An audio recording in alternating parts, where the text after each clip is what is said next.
అందరికీ క్షణార్థులు. జీహెచ్ఎంసీ గట్కేసర్ సర్కిల్‌లో అక్రమ కట్టడాలు రాంపల్లి చివరస్త దగ్గర పెద్ద ఎత్తున సెల్లార్ తీసి కడుతున్నా పట్టించుకొని టౌన్ ప్లానింగ్ శ్రీదేవి మేడం గారు. మాట వరుసకైతే కొంచెం ఏదో జేసీబీతో ఇట్లా అని ఎళ్ళిపోయిండ్రు. మళ్ళీ యథావిధిగా కడతనే ఉన్నారు. నేనైతే కూలగొట్టినా. నా పనయిపోయింది. నోటీసు గూడా ఇచ్చినా అని చెప్పుకుంటూ వస్తారు అందరికి. వాళ్ళేమైనా జేసుకొని అన్నట్లు మాట్లాడుతుంది మన శ్రీదేవి మేడం గారు. మేడం గారికైతే పెద్ద పెద్దయి కనబడవు గానీ, చిన్న చిన్నయి కనబడితే పాపం అంటది మరి.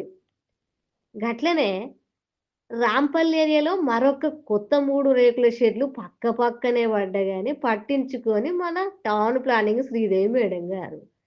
అయితే గాని మేడం గవర్నమెంట్ డ్యూటీ చేస్తాందా? లేకపోతే ప్రైవేట్ జాబ్ చేస్తాందా? ఏది అర్థం గాక సతమతమైతాండ్రిక్కడ ప్రజలు. ఏదన్నా మీ దగ్గరలో గూడా ఇసొంటి అవినీతి పనులుంటే మా నంబర్‌కి ఫోను జేయండి. మా సైన్ న్యూస్‌ను సబ్స్క్రైబ్ జేసుకోండి, లైక్ జేయండి, షేర్ జేయండి. అందరికీ మళ్ళొక్కసారి శనార్థులు.